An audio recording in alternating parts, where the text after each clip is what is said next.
folks, welcome back for another episode of Our Journeys. And we are in the middle of the fray with Arachis.NPO, who is, I must speak, or say this right up front, is in a arena game. He's in the tower, rank 3 arena versus Sir Benoisky, the Miraculous, who is in the Warrior, also in arena, of course. That's being said. And has managed to, we don't know how much invade Sir Benoisky has. That may have just been, maybe he was trying to, and then the Let us begin the lesson. Whatchamoosit. The options did not allow. Okay, yeah, no, this is, like you said, it could have been that was, he said, okay, this is going to help my Atronox, because it is going to spawn. Wow. Alright, so he's coming in hot and heavy. Arachis trying to stabilize here.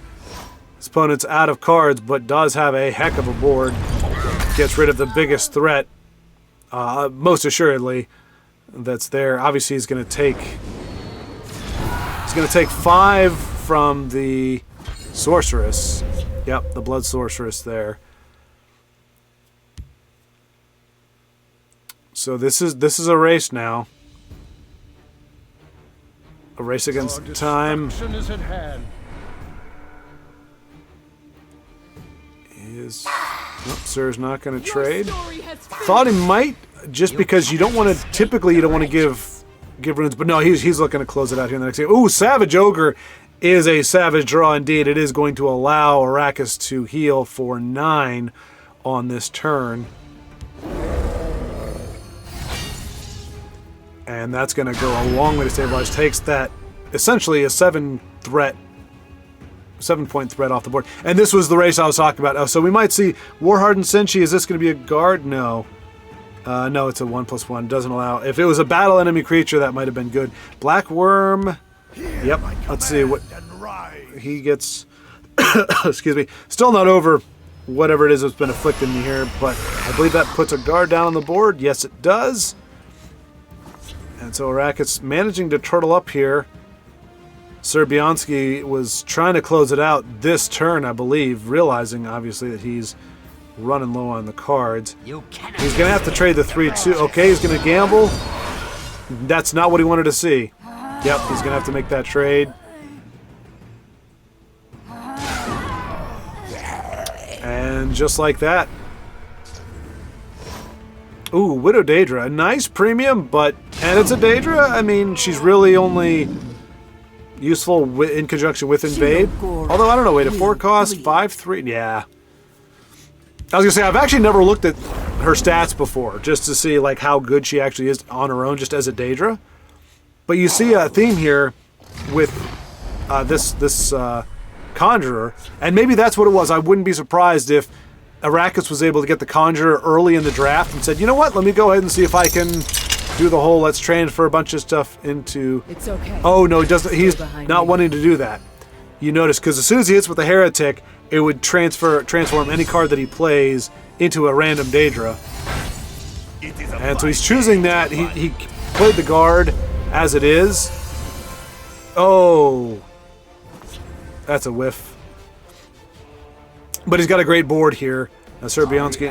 Oh, Benoisky with a heck of a top deck, and that's a heck of a legendary to have in Arena. And it's going to put that in that big old 8 guard. Legion Prefect is going to be good. It does give everybody +1/+1 if I'm not mistaken. Okay. Really hoping to get... Okay, that's not bad. That is not bad at all. It's going to allow him to heal for however much damage that Sentry takes. So if he gets hit by Sothasil, well, I guess it doesn't matter. I am way out of my brain. Well done, Arachis. Our next game is Marxist for Life against Ryzen High. Ryzen High has been with the game for a long time. As I recall, if I recall correctly, might even been in some of the tournaments, like the Master Series, if I'm not mistaken. I'm not entirely sure. Oh, that might be worth a new era, right on curve from Mark. So yeah, I do apologize, folks. I'm still, I came out when I made my video. I was like, hey, the last video I was like, been sick, but I'm recovering. I was a little premature, backing off that a little bit. I am gradually every day feeling better, but still have this random cough that comes up. Pretty tired still a lot of the time. Don't have a lot of energy late in the day. Really bummed today. I had just enough energy. I was like, and the day is just nice enough. It's like 63 degrees right now, or it was a little earlier this afternoon. I was like, you know what? I'm going to take Zuki out, give her, get her on the road for the first time since, I don't know, last summer, and we're gonna hit the road. And got all my gear on, got everything ready, got the playlist ready. Yep, and New Era goes yoink, and goodbye, Elid Guardians, which I guess Ryzen High had actually stolen through some thievery earlier in the game, because it belatedly occurs to me that there's no way Ryzen High had those naturally in his Guildsworn deck. And Mark is not willing to play anything at this point. Really doesn't. All his stuff is reactionary. He could play a Mana Marco. But I don't know. He hasn't really seen. Well, maybe Orb of Vermina. So yeah, Ryzen High looks like is playing possibly a Unite deck. That might be what we are in the middle of seeing. But yeah. So anyway, got everything ready to go, geared up. And totally forgot that, well, I thought that because I kept her in an insulated garage, the battery would hold, but it doesn't. It still has some life, but not enough to turn the engine over. So unfortunately, ooh, and Magus is going to. I did not see what action, but considering Mark had almost nothing but actions in his hand. And just as punishment, spitefully, he says, screw you, Magus, and your action-destroying ways. But yeah, she wouldn't start. So, and I don't have jumper cables. For whatever reason, I don't have them. And gets rid of New Era. Can't say I blame him. Can't say I blame him. I think one per game is more than enough, but whatever, however, and whyever, Mark will not have that available, and Ryzen and I will not have to worry about it.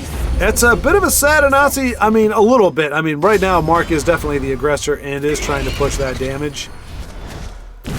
And an Ice Storm will hurt him, but not do him too bad. Fingers of the Mountain, be pretty bad. Execute, okay. And there's the Fingers of the Mountain. And he probably has something for the 5-3-2. Yeah. So he's got the answers, and he's still got a heck of a lot of cards. So if it is a Unite game, he's well, his board isn't looking all that great, but he's definitely pulling this out. And I mean, Mark is your quintessential control player. So I'm guessing he's living his best life right now up against a fellow control player. I remember I actually went against Ryzen 9. I believe I conceded at some point just because I was like, I'm done. Like, I don't enjoy this back and forth past a certain point. And I mean, we probably left turn 12 45 minutes ago. So, I mean, Mark already is once again in the hallowed halls of legend, as is Ryzen High. Let's see. We got about a week left, so he could still strike at the top 10. I think that is his holy. Wait, nope. He's got the top 100. Got the top 100 card back, but not the top 10. I thought maybe he got that, sometime between the last time I spectated, but this looks like it will be a clash for the ages. Ooh, and that's going to get mummified or edict for sure. Mark, the last thing Mark wants. All right. A bit of heads-up play just to give Ryzen High some draw, and gets another drain down there. So now Mark has 2 targets for his removal. He does not want any of that drain there. And the Bruma Profiteer obviously is capable on its own of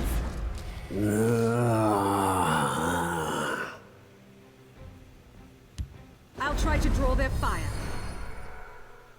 Creating some healing. Alright, and Mark makes the trades instead of going for it. Okay, he's got now oh, he's going to leave the Broom of Profiteer alive. Again, top 100 player. I am certainly not claiming to know better. I am surprised. I mean, granted, Mark is running low on cards, and he's probably going to need those for bigger and better targets, so I don't doubt that. It's just once you allow the healing to snowball. And Rise on High doesn't try to keep him alive. That's a little surprising as well. Okay. Ooh, a Yelled Guardian. Fantastic draw for Mark. You trusted me. Okay, what's Mana Mark going to bring back? Probably Orb, I would guess. Nope, okay. Brings back some... Probably is looking more for the draw than the drain. And uses the Edict there, so... Oh, and the Red Year. Well, at least Mark had wisely held on to his Aelid Guardians. Oh my gosh! And the hips keep coming. Hits. And I think Rise on High is in dire peril here. Unless he's got an Excavate to bring back that Red Year, he's not going to be able to handle 2 sets of these bad boys. Alright. Mark puts the other set down, says, okay, how many more of those removals do you got? Now, granted, he could have 2 piercing javelins now. Let's see, how many is it? How many? Okay, he's played 1 javelin, 2 casts at a time, Dawn Wrath. I mean, he is really... I mean, this is like removal 2.0 right here. Oh! With... okay, so I don't think Mark had a 3rd copy. Mark has 1 off lethal. Shadowfen comes down, I would imagine. Does have breakthrough. Very useful. I don't know the Grey Fox. What would the Grey Fox... Oh, the douche! Yeah, he's got it. Grey Fox the douche. Bring back the douche. Walk on warm sands. Bring back the douche, Mark. It has been an engagement. Okay, he has a way to do it. There it is. Forget about Is it going to be the douche? The douche for the win. The poke. It is. It is. What a game. What a way to finish. Ah. Poke. Well done, Mark. Way to close it out. Well fought by Rise on High. Alrighty, next up we have FrequencyRising, who assures me he has developed some killer aggro and mid-range lists. I'm looking at his Dagoth here. I'm guessing this is more of a mid-range. And he's up against Legion 894, who is also on our friends list, also going at it. This is a casual match here, so perhaps a meeting amongst friends. And what we are seeing from here is what I consider to be pure aggro from Legion. We see the Ulfric Housecarl. I mean, it's all about breaking runes, as well as the Enraged Dragon Knight, Cleric of Kind. So yeah, we got two prophecies here, Cleric and your Crocodile for card draw. So FrequencyRising is going to be trying to stabilize here. Temple Conjurer spitting out that 5/3. The light of the 3. Not a great way for Legion to trade at the moment. Bless us, kind. May we serve you with every word. Bless us, kind. May we There we serve go. you with Perfect every trades for both. So Frequency has succeeded in... and Hand of Dagoth. Unfortunately, it's only going to cost a little 2/1 to break the ward.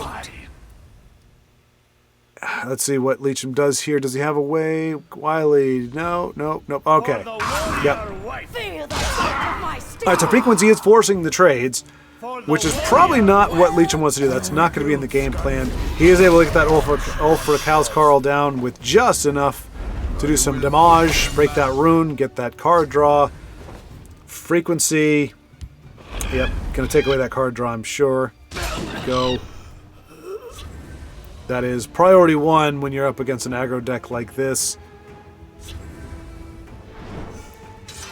He's going to push that damage through. Going to push a significant amount of damage through, and the Rift Thane is as well. Oh, and that is possibly the game-changing prophecy that Frequency needed. That may just be enough, because he didn't really have much of an answer for that. Apex Predator, I'm guessing, next turn.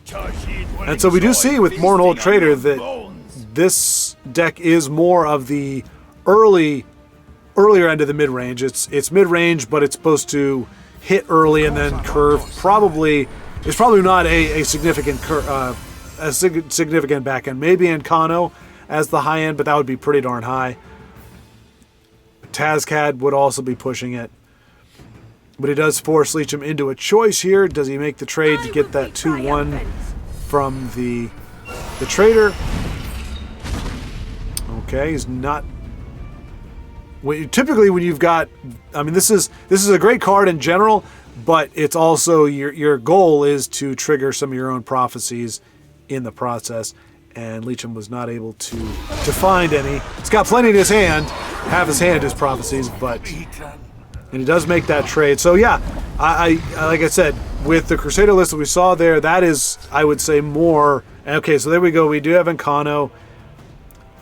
Might come down to might that 5/4 do a point of damage in the breakthrough.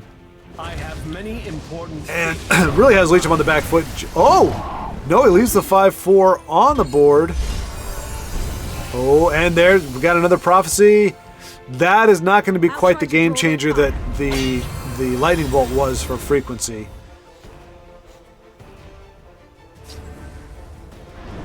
It says bye-bye to... Oh! Okay. And another prophecy from Frequency, but they're just flying fast and furious here. Curious what his prophecy count is, because boy, he's got a lot, and they really have kept him in this game. And really, it's putting Leecham down to the final cards, but he may just have enough to push.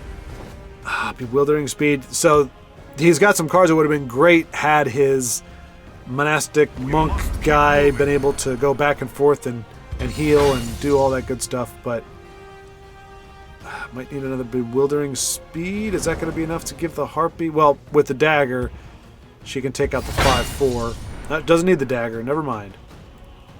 Might see a Yella's Huntmate come down for the rune break. Care to join me on the hunt? Card draw. Okay, yep. Okay, going for that extra bit of damage there. She goes into wolf form. The full moon rises. Gets the unstable madman. He's not going to be a huge impact on the board right now. Leecham with that Crusaders Assault. It's going to be huge. Gives him the breakthrough to keep pushing that. That's the big thing, is really just keep pushing damage while maintaining a board. Frequency Rising, we know he doesn't have lethal on the board right now. What's the lesson for today? He is 5 off. He can Fear Totem the 5/2, but he's still lethal on. Oh, wow, what a top deck. What a top deck. So between that, yep, if you keep him over there, no, okay, that's not going to be enough. I was going to say he can crush him for 2, but he needs more. He needs 3 in addition. So he's going to kill the 5/2, I would imagine. Use Fear Totem on... Oh, what's her name there?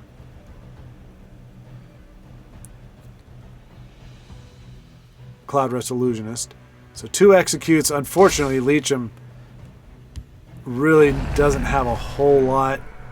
I mean, that Mercenary Captain is going to be huge if Frequency does not punt the Cloud Rest. Pushes that extra damage, and okay, that might be the difference maker.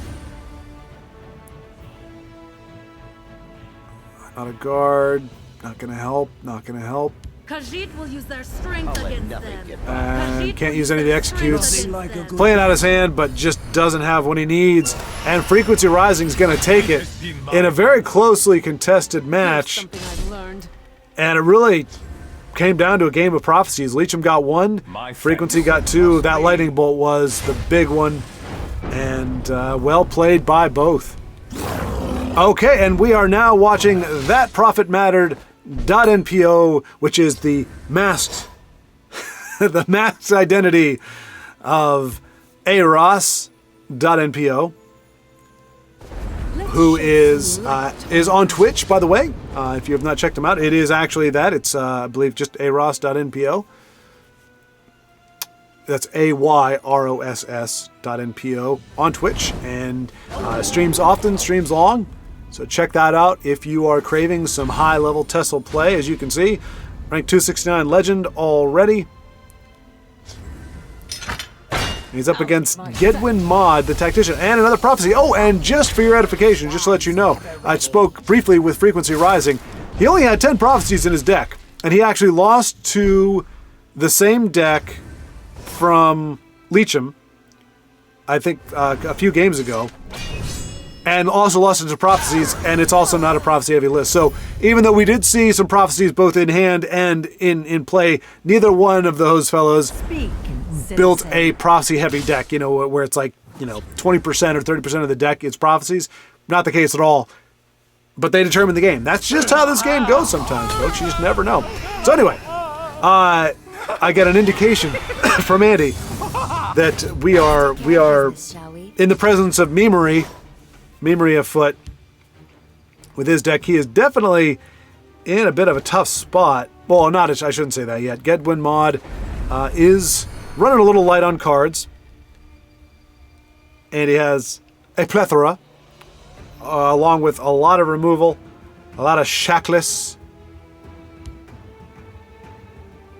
What did I just... Wait, whoa. What did I just see there? Anyway, okay.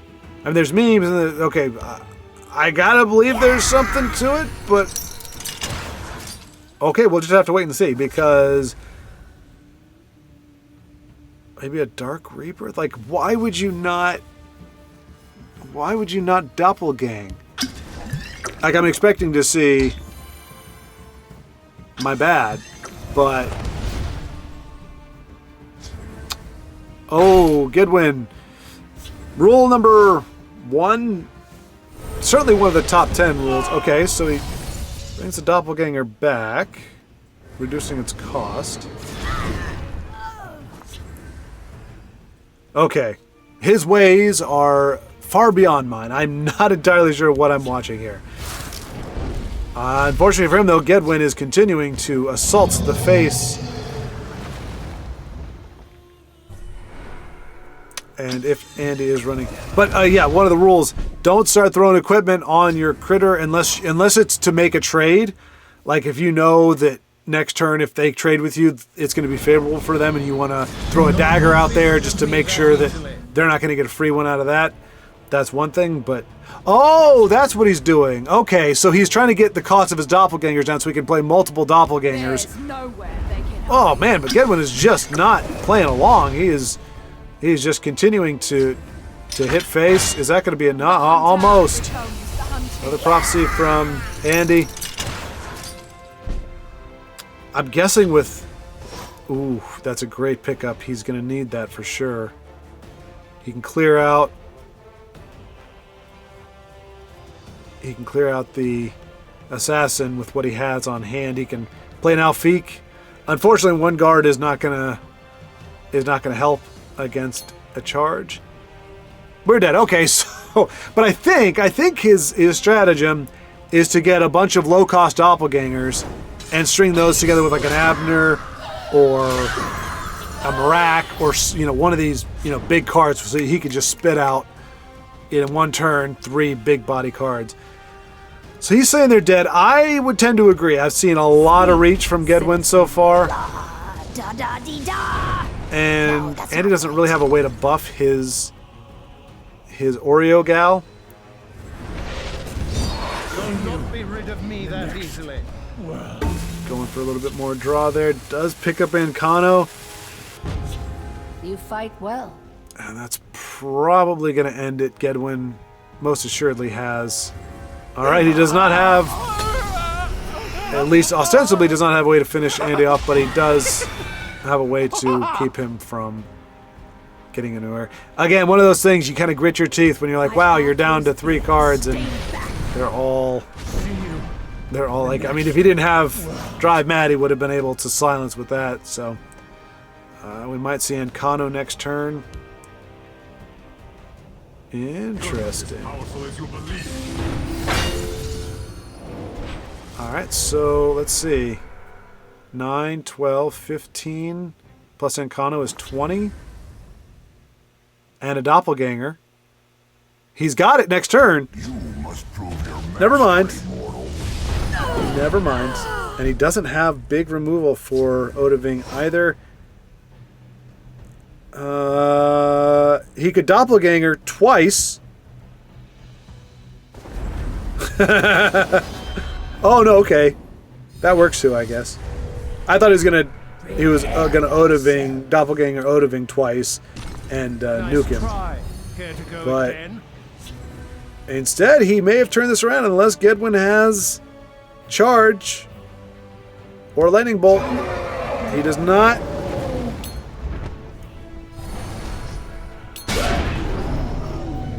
Oh, he wants to do some shenanigans with Wisp Mother. Okay. Wisp Mother duplicates Doppelganger, or the Doppelganger duplicates the Wisp Mother.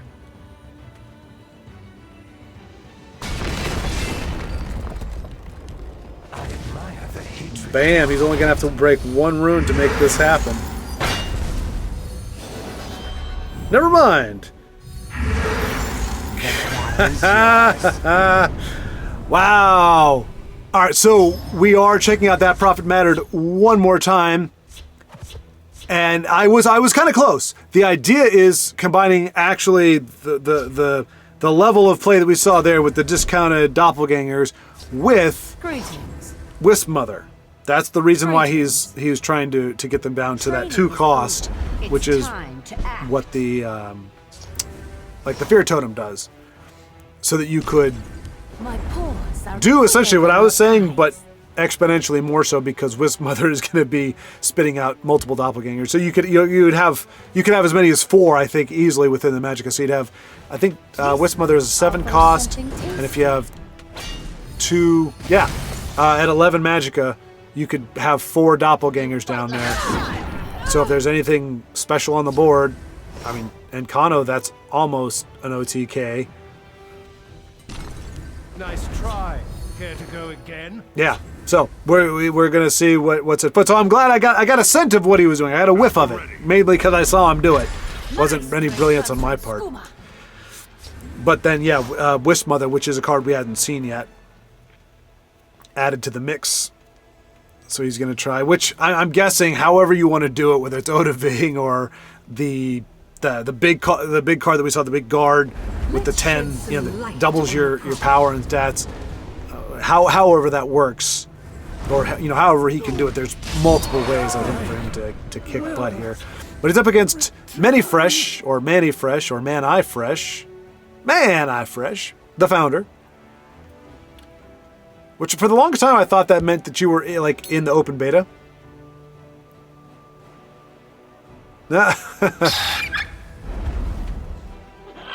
Wow! That's a card you don't see very often. Cliffstrider.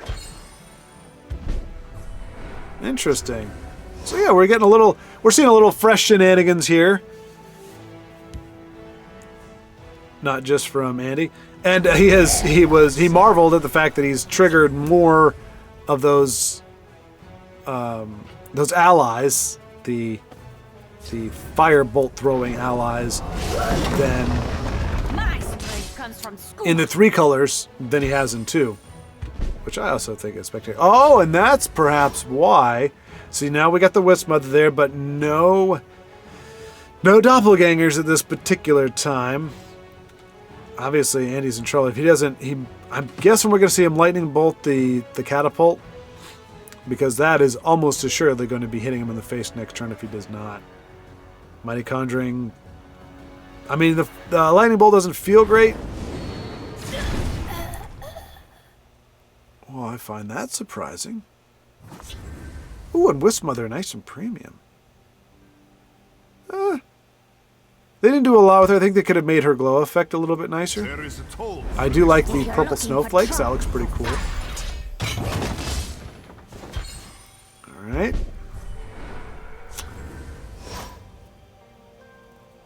And in a bit of a tight spot here. He does have a, I mean, he can play discerning. He can get cards on the board. I think what he's hoping for, would be hoping for is, wow. Stendar, give me strength. All right, so he's going to take a lot this turn. You fight well. What is he looking to replicate, though? You took a wrong turn. I mean, Lesra Claws out. would work. She's not going to be a game changer, though. It does allow him to get Mighty Conjuring down. Maybe that's his out. He hopes to take out the 3-1 with the Wisp Mother. You must pay to pass on him. Oh, man. That's helpful. Don't know if that's enough to turn the tide. Especially if Mini Fresh has a Piercing Javelin or any silence options Citizen. waiting. If he does not, we might see a bit of a turn around here. But yeah, definitely a Mighty Conjuring. I'm guessing Oreo Cookie goes for face. Fluffy Fries! Hello, Fluffy Fries! Last I heard, which was a while ago, he had a new concoction in store. But that was right about the time that I took ill. And like this is the first time I've recorded since that time, so it's been a heck of a journey. And he may be shouting this, or no, he's just looking for his outs. This is a complicated matter here. It's not an easy one. I think he's already done the math as to whether or not that Mighty Conjuring is going to save him or not. I mean, that's really his only play, though, so let's see. Mini Fresh breaks the You ward. fight well. If it's Lesra, he might have wanted to play her before Mighty Conjuring. No! What could be Interesting. Interesting. So Mini Fresh can do 6, we know. Yep. And he is sensing removal. And I'm inclined to agree. But the pause either means Mini Fresh is basking, gloating in the glory of his triumph, or he's going, son of a gun, I've been thwarted by a conjuring of the mighty persuasion.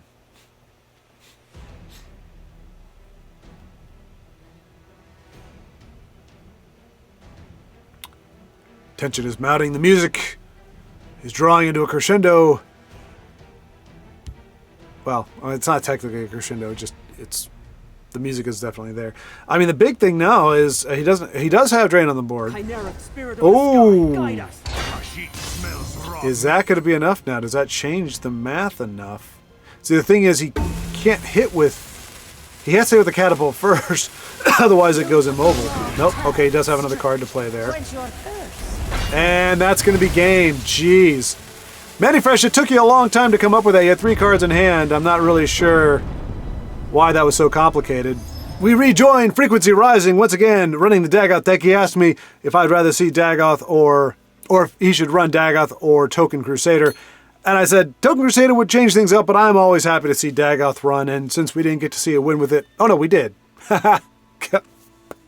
My brain is gone, folks. I'm not gonna lie. I'm not gonna say I'm authentically worried, but I do think that it's just I am just all over the place with my thoughts.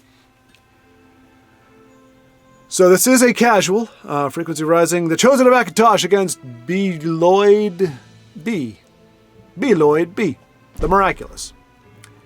And right now we're just Miraculous is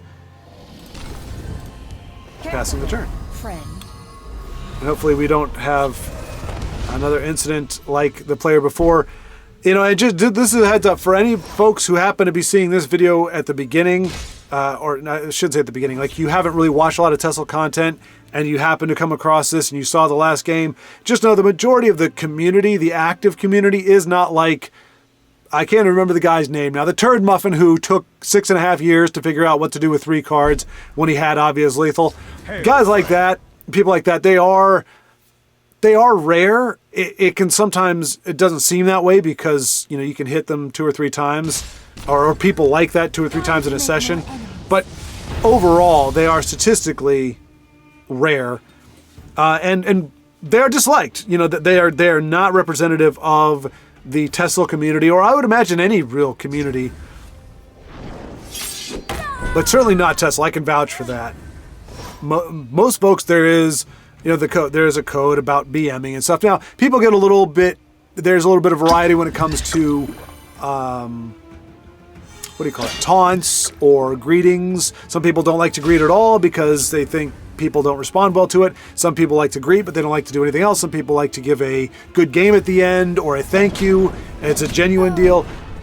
But BMing in general, wasting, where it's actually, and that's just different ways to play the game or to express yourself in the game. So there's variance there. But when it comes to wasting people's time and your own, it's pretty much unified. We don't want to do that. But let's go ahead and get back into frequency. So I just want to let you know, you see that, don't be scared away from the game or think, oh, this is just it's a crazy game with all these wacky people. You will have people that do such things. But like I said, they're not in the majority. Squish the Wimpy right off the jump. So FrequencyRising is going to be up against it with B. Lloyd. He's off to a good start, and that ward is going to do him, hold him in good stead. House Kinsman, great. You can kill it, but he is still going to get his 3 points of damage in there, barring a silence. Frequency looking for a better option than the Kinsman. Oh! Sentinel Battlemate is great. Probably, I was going to say, he might have been able to use that with her and gotten that extra damage, but it's probably going to be better since she already has a ward. It's probably better he did it this way anyway, so he can equip the Battle Mace onto something else. Preferably with Breakthrough. That'll allow him to kill what B. Lloyd is going to throw down here. Obviously, this is a hand buff deck with an emphasis on the lethal, so trying to ramp, I would imagine. Although it's interesting seeing that. Hail, friend. Yeah, it's just a lot of removal.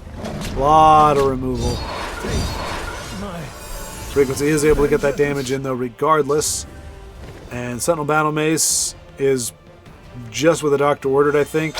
I think the only reason why Lloyd is using as much removal as he did is because he's got a lot of pings, a lot of lethals, but no way to get around a ward.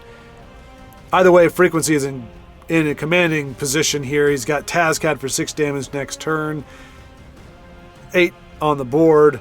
Lightning Bolt's not going to do it this next turn, but B. Lloyd would really have to work some magic here to pull this one out.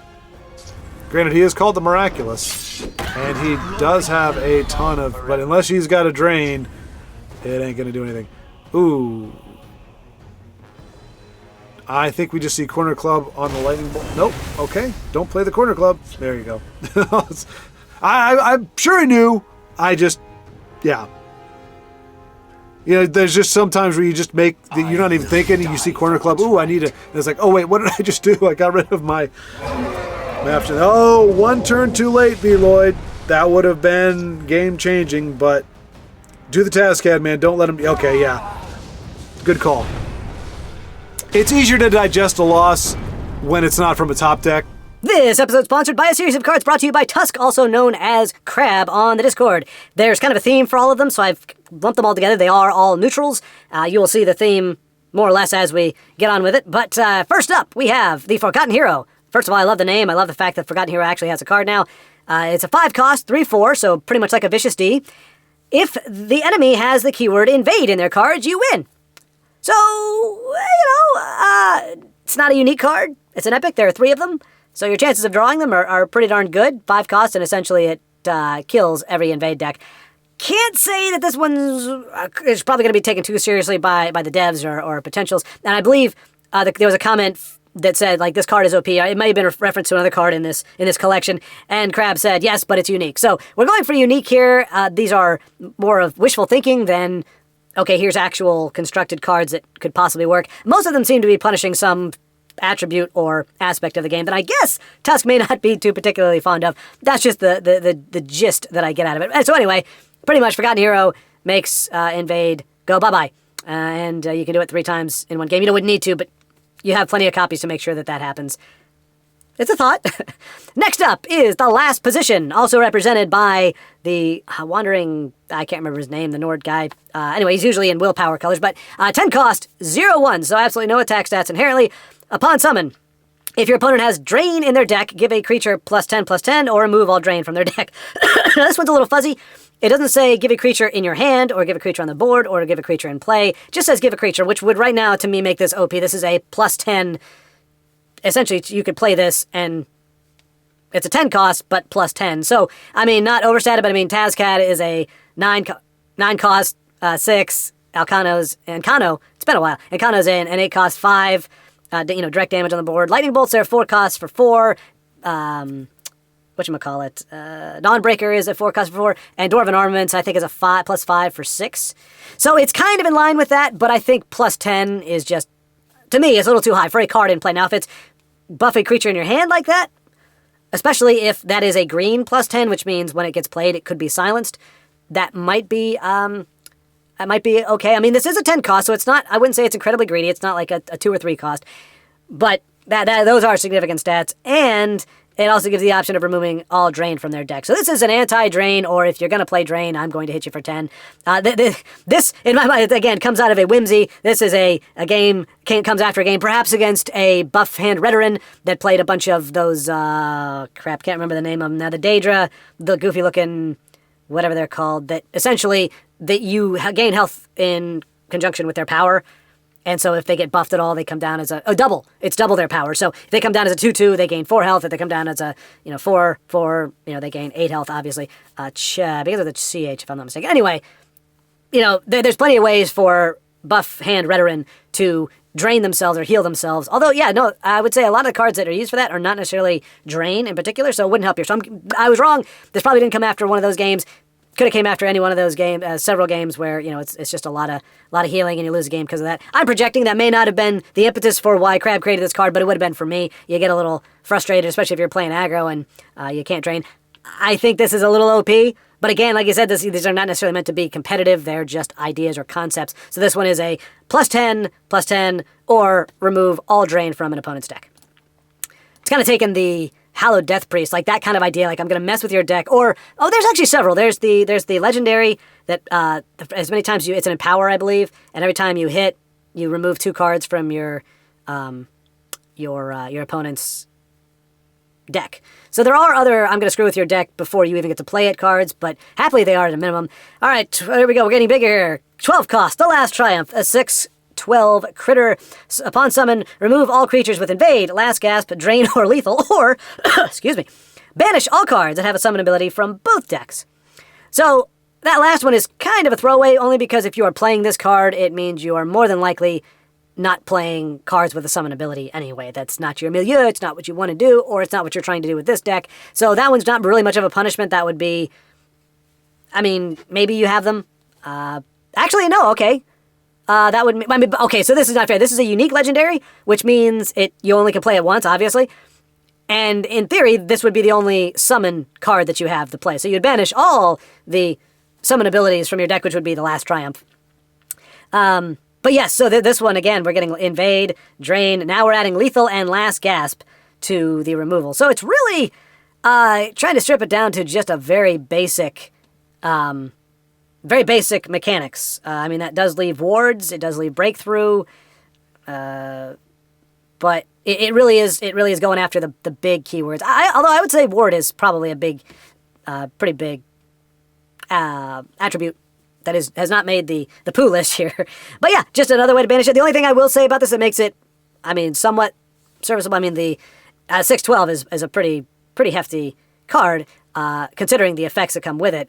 But at a 12 cost, unless you got some ramp or something, more than likely, if you're playing against an Invade deck or a Last Gasp deck, you're done by turn 12. Like, they've been able to do what they need to do. So, it's kind of we're in the late game, and I'm going to kind of trying to stem me off. So it's not as bad as if it was at a 6 cost, even if the stats were lower. But yeah, it's a I don't want to, we're not going to play with these particular attributes today. All right, next up is a 7 cost, Words of the Fallen. Upon summon, it's a 5/6 critter. If you've played a shout and it's in your discard pile, replay it, but with its buffs. Now that's saying replay them, but with their buffs. If you played more than 2, give this creature guard and ward. Okay, so this one actually seems to be straying into the viable realm here. It's not just a get rid of naughty stuff. So if you played a shout, what it sounds like is if you one shout. So if I played Drain Vitality, I can play it again, but at a full at the 3 tier, which yeah, I mean, honestly, if Summon Dragon wasn't in the mix, I would already be going, okay, maybe. I mean, it's a 7 cost 5/6. I think those are, maybe a little too high. Maybe 4/5, considering that if you've played 2, you get guard and ward on there. I think that's a pretty hefty follow-up. I mean, a 7 cost, this may very well fall in the well-statted, that's fine as is category. I do like the fact that it's I think the second card now we've seen that tries to do a little bit more with shouts, which is kind of nice. Like I said, Call Dragon just kind of has screwed, in my mind, with the balance of shouts in general. Especially, I mean, word walls are now, Drain Vitality, at level 3 was a pretty big deal. But I mean, being able to summon with a word wall, if you have a word wall, being able to summon essentially, Odaving. Well, I guess you'd have to use it twice, but on turn 8, being able to summon 10 cost, 12 cost dragons, it's a bit must. So I don't know. I think Call Dragon would need to be addressed first, but this could very well stand as is. I think it's got a lot of things going for it, or a lot of things that you'd have to check out the interplay. Does the extra, if you played more than 2, give the creature guard and ward. Granted, at that point, if you played 2 shouts, actual 2 shouts, chances are you're in the late game already as well. And maybe that's not quite as rough or as much of a boost as you may think. But this is, I would say, the most interesting so far. Words of the Fallen. Alrighty, and the final one. Fallen World, 3 cost, 0/0. So, in effect, it's a support. Okay, that's why. It doesn't, and I believe Crab, like many others, has used, I don't know the name of the site, but there's a place where you can go to create custom cards, and I think you have to kind of know the ins and outs to make something a support. So this is a support, which I was going to say otherwise upon summoning it dies because it has 0 health. But it's a 3 cost support. You can't invade, but Daedra gain +1/+1 and drain. If you have a creature, a strength creature with invade, you lose. So I think the first half of this, we're in the right direction. We've got a support similar to mine there that doesn't allow invade, but it does allow Daedra to get that +1 and to still get a buff of sorts and drain. So this would almost be more of just a Daedra build. It's trying to keep you away from invade and say, hey, why don't you play Daedra? You can get the drain, and I think drain is a little bit random. Or it seems random to me. I'm not really sure why exactly, because I don't know. Well, there's Daedra with drain, so it's not that the Daedra clan is without it, unlike the orcs, for example, who have no way to drain organically. But then if you have a strength creature with invade, you lose. That goes back to we're just going to get rid of invade from the deck. So I do think a 3 cost support that thwarts invade but does allow Daedra to still get a buff of sorts isn't quite so bad. Maybe is a little bit more fair and rewards people for playing Daedra without invade. So again, interesting thought. So thank you, Tusk / Crab, for these suggestions. Fun stuff to think about, and without further ado, back to the game. We are catching Fluffy Fries 99, playing, this is a Sea City deck, if I'm not mistaken, a Dagoth deck, so you might have seen it around before, as he admits, a little bit off his normal kind of build, mostly because, for those who don't know, Fluffy Fry is a big fan of dual color decks. But he said he has been trying more with tricolor decks, and for those of you who also don't know, Fluffy Fries is a great mastermind of various control and combo decks that typically people don't see a whole lot. He did an Abomination, I call it Abomination 2.0. It's not quite as abominable as the initial version, but it is diabolical nonetheless, and very effective and very consistent. You did try something with lockpicks that turned out to be not quite as consistent, but still quite a fun excursion. It had the potential to do pretty well there. And he's up against Ala-Dian-Kirpi, the Resplendent, who dwells in the tower.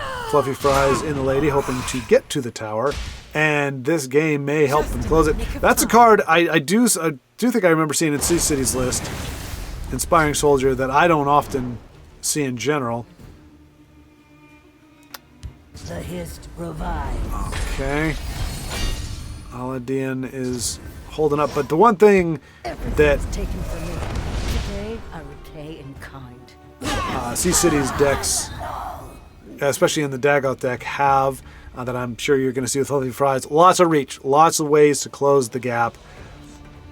And Ala-Dian, unless they can get an amulet down and start some of the altar sacrificing cat's paw shenanigans, granted, doesn't really need card draw at the moment, but is probably going to meet his demise very soon.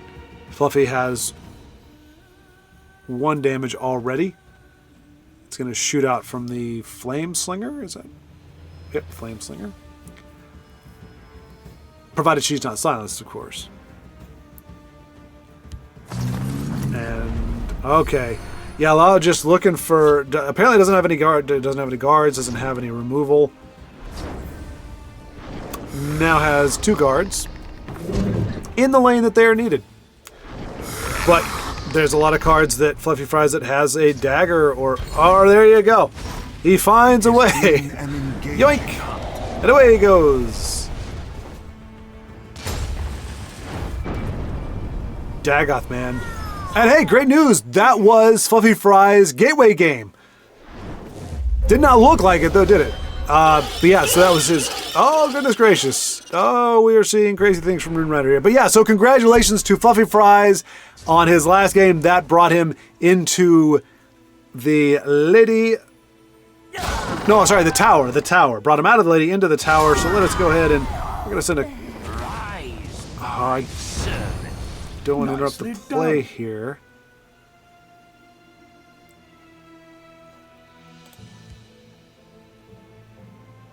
What is he going to bring back? Well, while he's waiting, let's... Oh, no.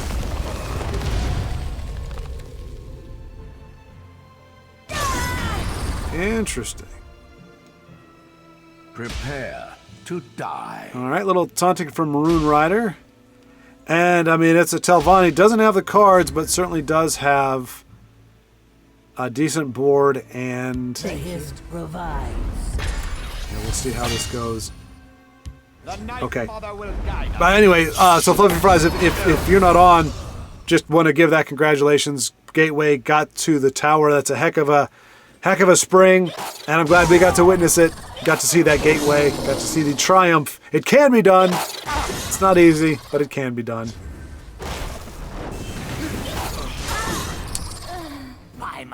All right, so interesting here. Rune Rider with better board, but a lot less life. I will keep Sothasil's people alive. And, oh, Ravenous Hunger. Well, I mean, 7-4. That's 2-cost 7-4. Sure as heck ain't bad, especially if Dano's running the likes of Unstoppable Rage. You must be cleansed. Great pickup from... Which reminds me, I couldn't believe it. If y'all haven't noticed, which I'm sure most of you have because you're savvy. Oh, Spoils of War. The hits just keep coming. Boy, this was looking pretty rough for Dano, unfortunately. Giggles, not what you want to see here. I don't know what late game Dano has, but she does not qualify. Maester come down to the field lane. Apologize. And Rune Rider, again, all I can say is hopefully he knows Dano. So these are more of just friendly ribbings and not being a another jerk player, but benefit of the doubt. Okay. By the power of the hiss, Oh, boy. mother of mud. And it looks like he's going to be able to close out. I mean, Bruma into Ravenous, into Priest of the Eight, into Crusader's Assault. I mean, there's a lot of ways for Dano to heal up here.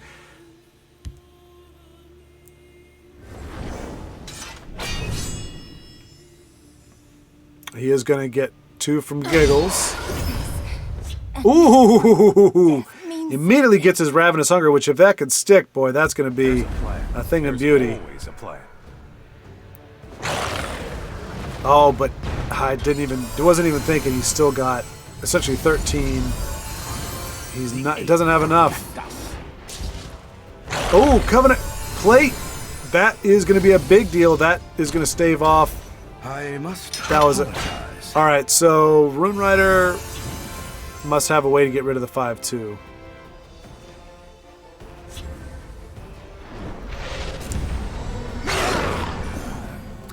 Well, The Night Mother will guide us. yeah.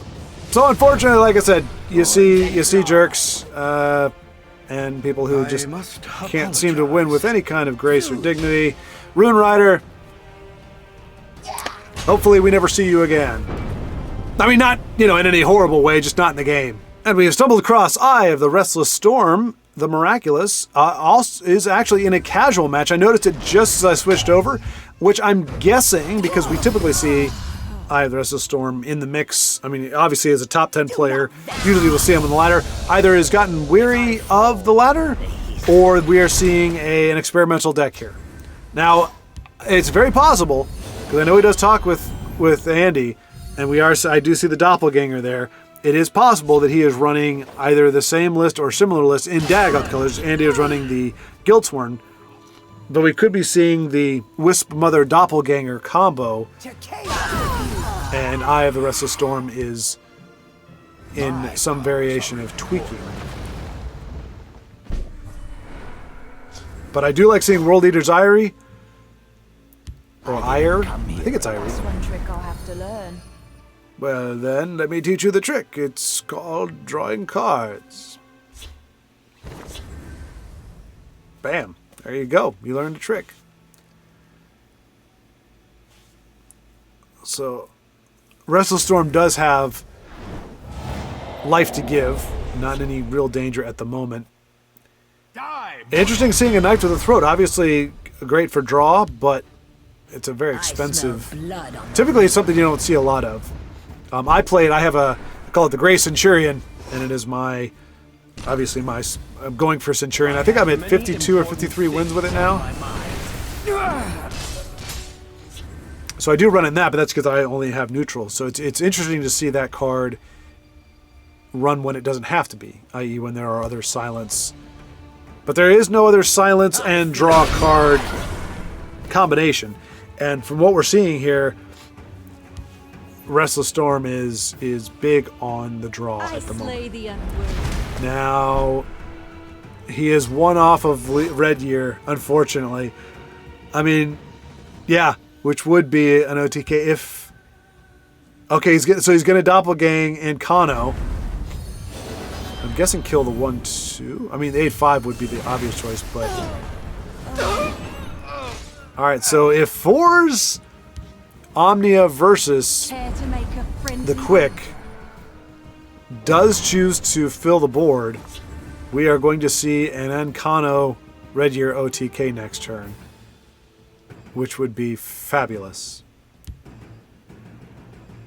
What have you got? Nope, just one card. Nope. 2. So let's see, you can hit for 9, 10, 11, 12, 13. No, it's not going to be what he wants, unfortunately.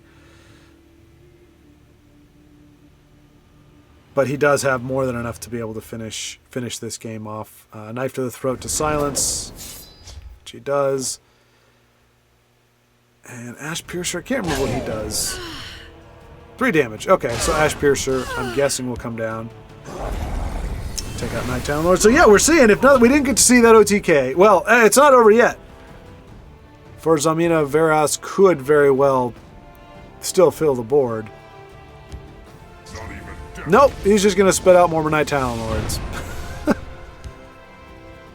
And is he going to play a second card this time? Feel the power. Looks like he is. And that might be enough. So that's going to go 8. It's going to be close. 2, 8. Yeah, it's okay. It's only going to do 8.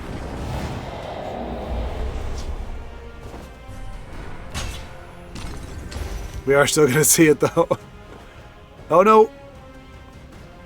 I think he realized it's not going to be enough.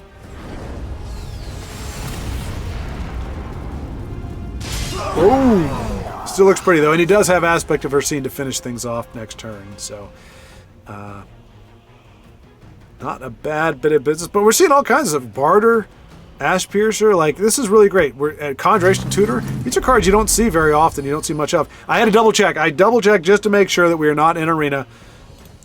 Because I think I've done that 3 times now where I've been like, oh, you don't really see these cards in constructed games. And it's like, no, it's not a constructed game. It's a freaking arena. We must protect our stronghold. Oh, and that actually is hard counter to Aspect. The Conjuration Mage never stands alone. Slime Marshblade, probably.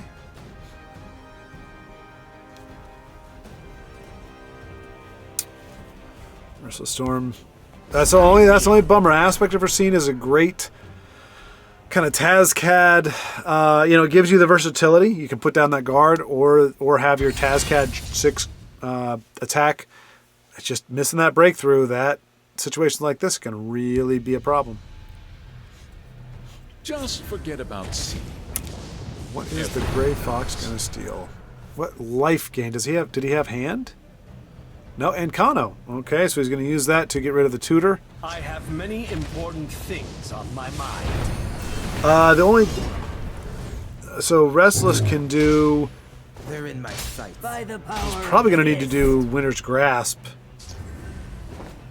Oh, wow. He can do both. He can do Lava Atronach and Winter's Grasp if he so desires. But I don't think he wants 4s to be able to hit. Or to be able to swing with it.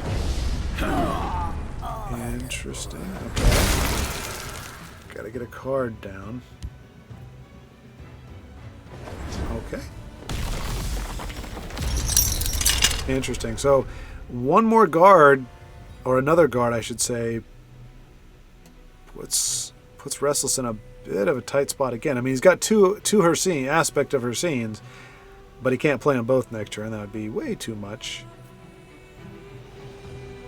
Might have seen World Eater's Eyrie and... Well, no, it wouldn't matter. We must protect our There's another guard.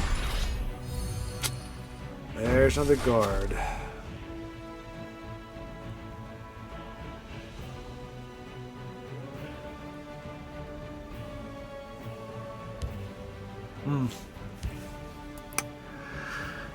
Lava. Oh, dear. Oh, this is bad. This is bad. Oh, and 2 World Eater's Eyries. So we got a bit of a Hail Mary there. That's great. That would be amazing. Unfortunately, I think that's just good game. Oh, no. Well fought. Yeah. He got pretty much what he needed, just 1 turn too late in every instance of it. Okay, and a familiar matchup that we've seen before. I thought I'd bookend it with this, but we'll probably have one more game. It depends. This is going to be a control bout for the ages. We got Mark, the Control King, with his Empire list against Av Styles, the purveyor of prophecy. Gotta love the alliteration there. Running Telvanni. So this is going to be a duel of the control. The hiss shall heal. The control decks. And so we may be buckling in for a long game here. So yeah, if it runs 15-20 minutes, this will be the last one. If it doesn't, we'll grab one more from one of our friends. It's been great. Yeah. TheRestlessStorm got so close. It just got foiled by so many guards. So many guards. Bark and birth. Your death will be swift.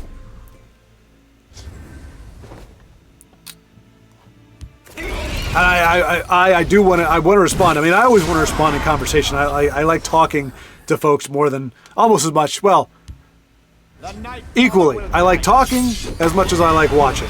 So I do want to reply, but I always feel bad when I take people away from the game, because even if you don't want to hear me talk, I'll try to draw their fire.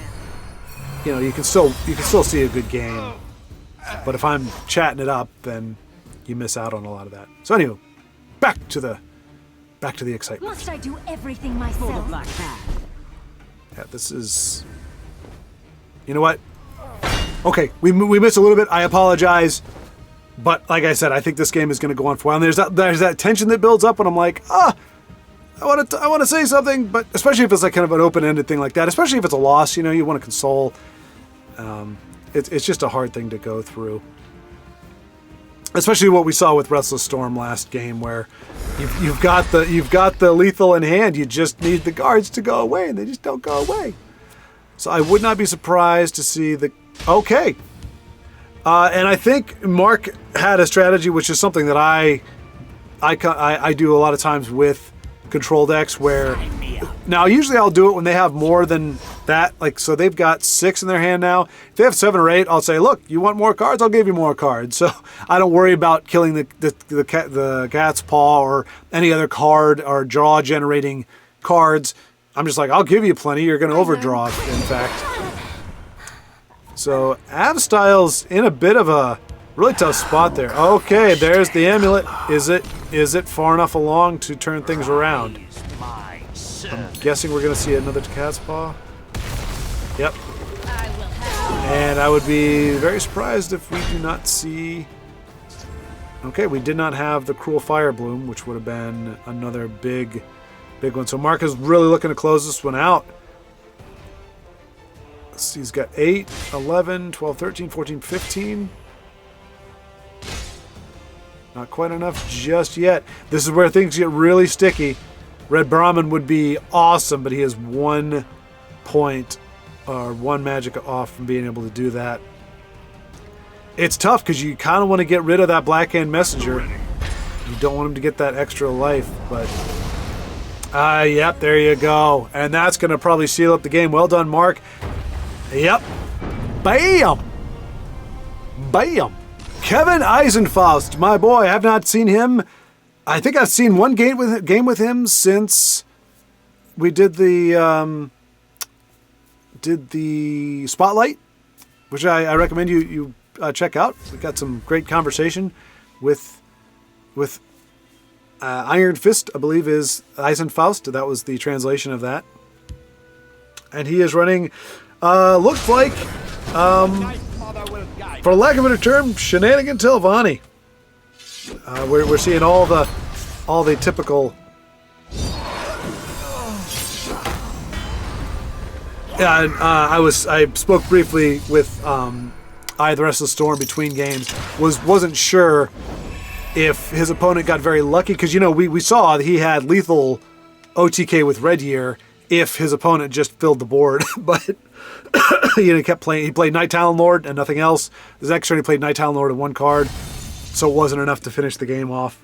I didn't think it mattered. I thought he was going to be able to finish it off the next turn anyway, but it did not turn out that way. So Kevin, even though he was playing, like I say, I call it Shenanigan Telvanni. It's kind of your typical Telvanni, your Debase Experiments, Altar of Despair, etc. Oh, and TheRestlessStorm was expecting a squish in that last game anyway, from like with the Night Talon Lord. So he kind of got lucky in that regard that he didn't have the squish, but then he got unlucky in the amount of guards that were able to be deployed. So yeah, Kevin up against here, got the amulet down, which really puts him in a good spot against Andros 78, which good as Andros, who is not only persistent, but is running in mono willpower. I think mono decks are very rough, very difficult to win with.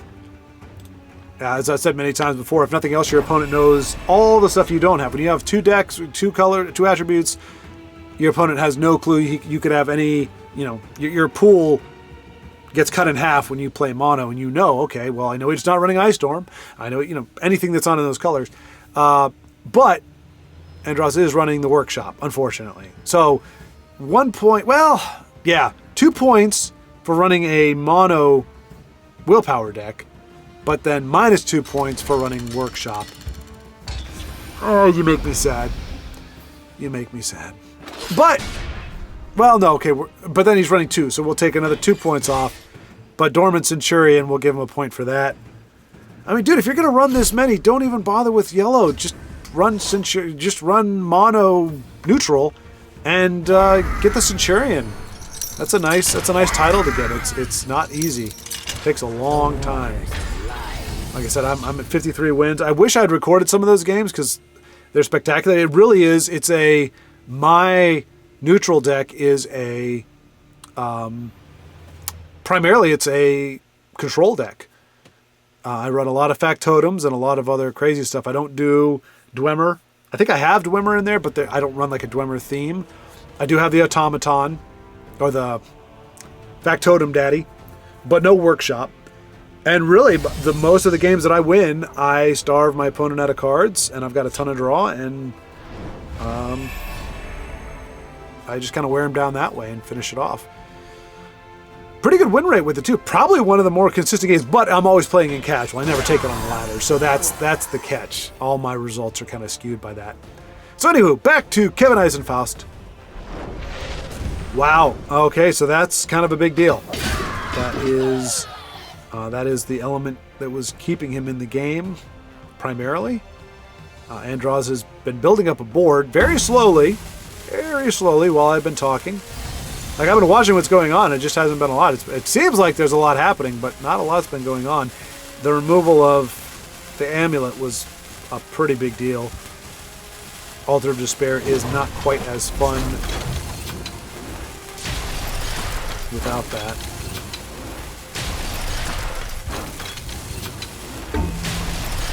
And boy howdy if Andros has... Jeez!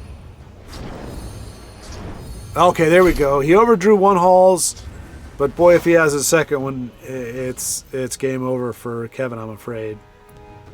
But happy to see him. I don't, because of the time differences, a lot of the time I don't get to see him playing.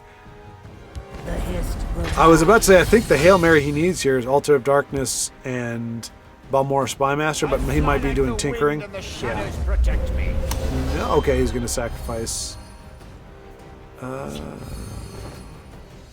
for the card draw there. Not a bad pickup. I don't think it... If those Dwemer get +3 though. 3, 6, 9.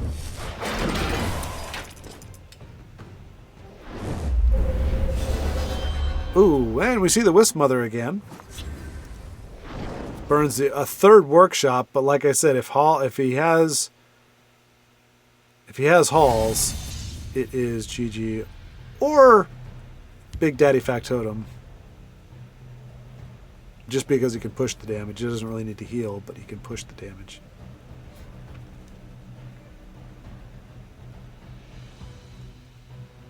I mean, it looks like he, unfortunately, he overdrew his Halls. Or at least one copy of them. Because I'm sure Halls would be the play if you had it.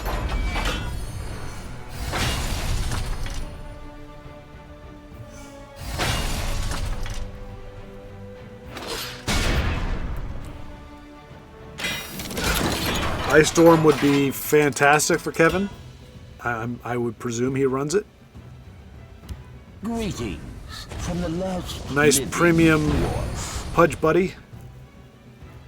It's like a macabre doughboy.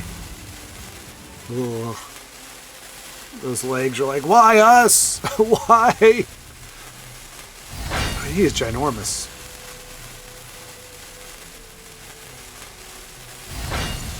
I guess if that's... I mean, maybe that's how the dwarves went away. There was no cataclysmic event. They just fell to obesity. Grotesque obesity. Andros really looks very reluctant to break the runes. You don't typically see Control-E Dwemer. I have many important things on my mind. Take out this. Does not take out the 6-1. Okay. Interesting. It burns a dismantle. I mean, he can just start eating away at those 0-1. What are they? Spider workers? He can just start whittling away at them unless that Halls comes down. So he's not out of it yet, but there we go. Sun and Shadow. The only reason I know what it's called this time is because the name is right there. I can read it. Usually it is Poops and Storms or something. Which shout out to... Oh, no. I think it's been Shinzo. Oh, man. I'm so sorry. I think the last one we did the spotlight on. No, wait, was that Vincenzo? Oh, I'm sorry, guys. Like I said, my brain is all kinds of gone. Yeah, it looks like this is going to be the end for Kevin. Even without the halls. The workshop is just too broken. It just... This card, by itself, just its existence was enough to make Dwemer and Neutral viable. Just because, just on its own. The idea that it needed to get something like the workshop, it was ridiculous. So unfortunately, no. I have many important things on my mind. Kevin whittling away at Andros's forces, but Thornhist Mage, he needs it in the, well, either way, Andros has 6. Rise, my servant. Let's see, Blackhand wouldn't do it. Trick Harpy wouldn't do it.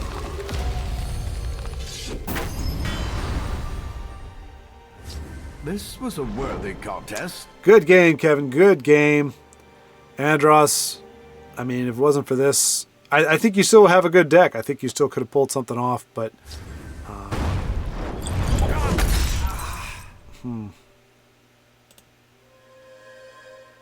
The crystal is telling you, end the game.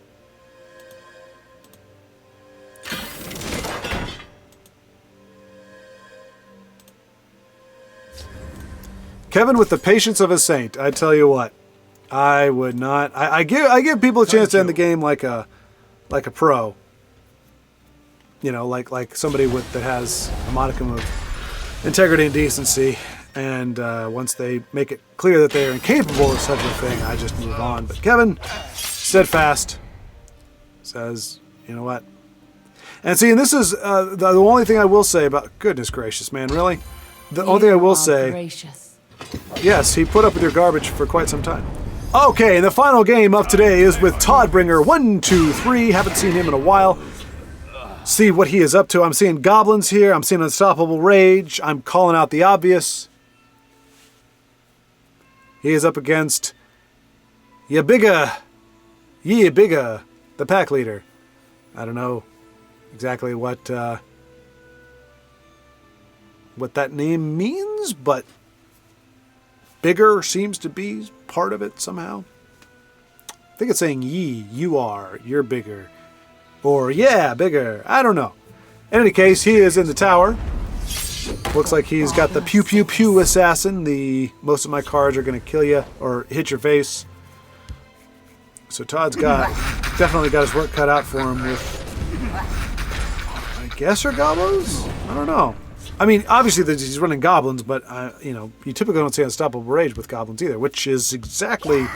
But he's got the improvised weapon as well. So, oof.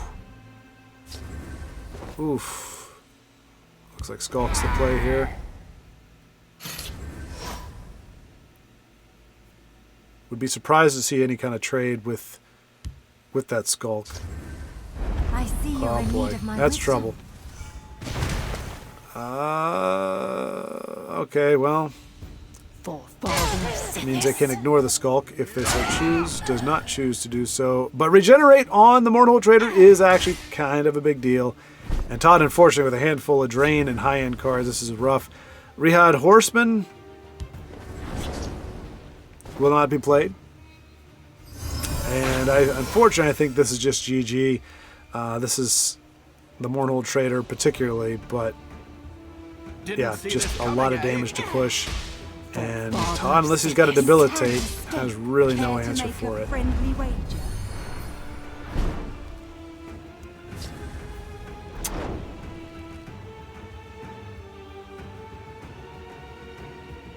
Yeah, this was a brief one. We might do one more. Right now it's saying I've been watching for an hour and a half, but I know I've been kind of trying to find games in between, so I think we've got about an hour worth of content here. I was trying to string more together, but the congestion's already kind of getting to me, and I'm already starting to fade a little bit. I'm hoping to be back in form next week. Although next week I'm doing some. I have to be to the office, so I'm not going to have as much time.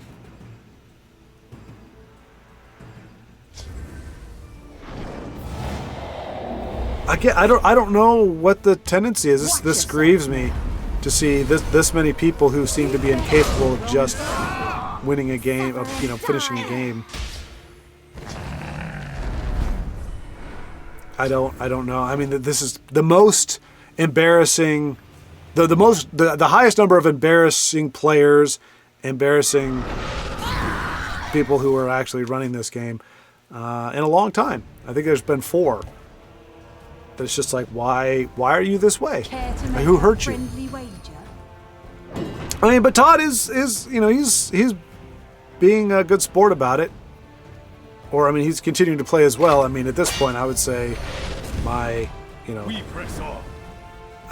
know I'm not going to get the win. I'm just going to move on. But this could very well be his gateway game. We see him there. He's in the Atronach. This could have been his thing, and he's just, it's a hard thing to let go.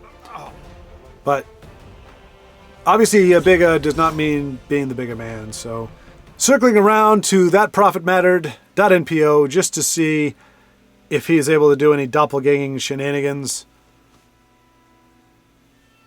Seems to have a significant advantage on Yadrin.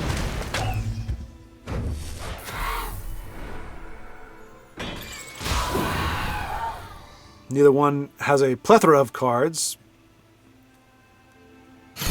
but Andy does have an extra 11 health and plenty of ways of continuing to inflict damage.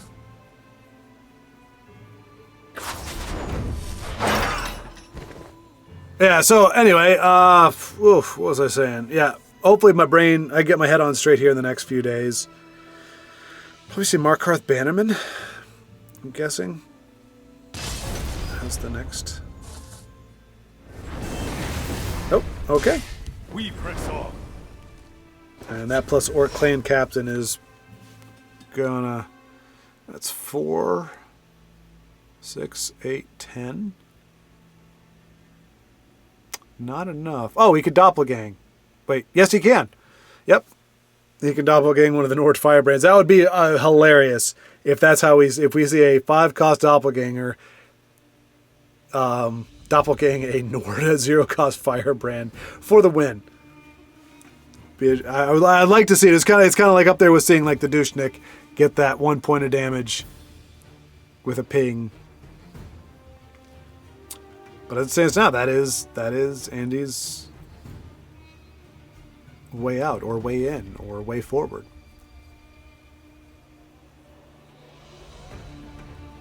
Yeah, so hopefully this weekend, I think it's this weekend, it's coming. I'll get my jump starter cables, get the motorcycle back up and running, and be able to run that in the next week or two. And as soon as the temperature gets 58 or higher, it's good biking weather. So I'll be able to get out there, get some fresh air. But like I said, next week is going to be a little bit crazy. So this weekend I will be playing, me and Vincenzo are actually going to start playing Divinity, Original Sin, I think the first one. You fight well. Oh wait, did I miscalculate? I did, didn't I? Okay, well, no, wait. No, it doesn't matter. He's got the firebrand. So he had it. I didn't count on... Yeah, I was... Sorry, folks. Sorry. This does make it easier for me to call it quits on the game just because... on spectating, just because clearly I'm still in a befuddled state. But we got to go out on a win. Wasn't the majesticness that we thought, but we got to see Doppelganger's usefulness. And we'll probably start seeing a little bit more of that creep onto the ladder. It is a great card. You have to do some forward planning, but it's one of those just very versatile cards. And there's so many situations where even if it's a lesser cost, as we saw there, it's an Orc Clan Captain, it's a 2 cost you're doppelganging into, it's still worthwhile. So anyway, thank you all so much for watching. Thank you for your patience. I'm hoping to get more regular with the videos back into that. That is, I'm not slowly trying to scale it back. This isn't like I'm just gonna see if nobody notices. I still want to do 3 of these videos a week. I just, like I said, I have limited time when I'm still functioning and still recovering. I appreciate you. Thank you so much for watching. Thank you for those who brought their skills onto the battlefield today. And until next time, keep playing.